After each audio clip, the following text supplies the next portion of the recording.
Hundreds of refugees from the war-torn African nation of Somalia are now living in Green Bay.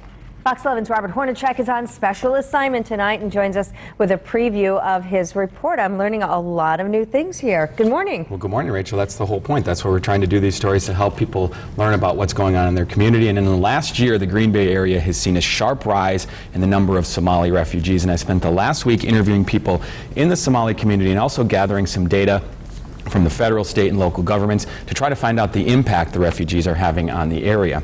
Now, Somalia, of course, is a nation on the east coast of Africa, and a civil war has torn the country apart for more than 20 years. Tens of thousands of refugees have fled the country, many of them coming to the United States. Now, some refugees have been coming to the U.S. and to Wisconsin for more than a decade, but in the last year, the population of refugees in Green Bay has grown very rapidly. In the schools in Green Bay, for example, last year there were 18 Somali students. This year, there are more than 200. Wow. We decided to take a closer look at why the refugees are coming to northeast Wisconsin. What is it about Green Bay that is an attractive place to be? You know, if I had a penny every time I was asked that question, I'd be rich right now. The reason why people are coming to Green Bay is it is the reason why everybody else is living in Green Bay. The environment is great. The educational system is absolutely wonderful. It's much safer than you. Now, coming up tonight on Fox 11 News at 9, we're going to take a closer look at the Somali community in Green Bay and also look at some more of the reasons why the refugees are finding a new home here. And right now, if you want to go to fox11online.com, you can go find some more information, including an interactive map with more details about the Somali refugees living in northeast Wisconsin, and also more about where they're going to school. Yeah, you mentioned the numbers of students in the schools, but how big is the Somali community here in Green Bay? That's one of the things I found out with the story. It's really hard to pinpoint because nobody knows exactly how many Somalis are living in Green Bay and exactly how large the community is, because most of the refugees aren't coming straight from Somalia. Okay. Many are coming to another place in the United States, living for a few months, a few years, and then resettling in the Green Bay area and choosing to move here. I spoke with many people in the community, in the Somali community in Green Bay, some people from social service agencies who are helping the community out.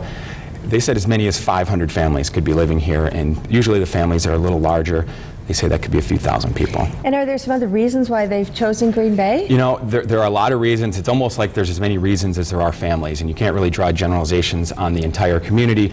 But from talking to the families, talking to some of the social service agencies, there's just the reasons run the gamut. Everything from the affordability, the low cost of living, the housing is cheaper here than in California. I talked to one man who said, in the Green Bay area, I can buy get a two-bedroom apartment for a few, $400, $500, $600. California, $1,500. Yeah. So there's it's a lot more affordable. Another reason I've been told is the good schools. That same man said he was in California. Some of the Somalis living there were a couple grades behind where they should have been. Oh, okay. He said here in the Green Bay area, very well known for the schools. And that woman we heard from too said the same thing about the schools. Yeah, and then she also alluded to another reason I keep hearing is it's a safer community. And if you look at the Somali refugee population, if they're typically living in a city like Minneapolis, Chicago, Green Bay has a much lower crime rate, and it's a lot safer for them to raise their families. The word is getting out. It is. One man told me Green Bay's been the best kept secret. Well, maybe we should try to keep it that way a little bit.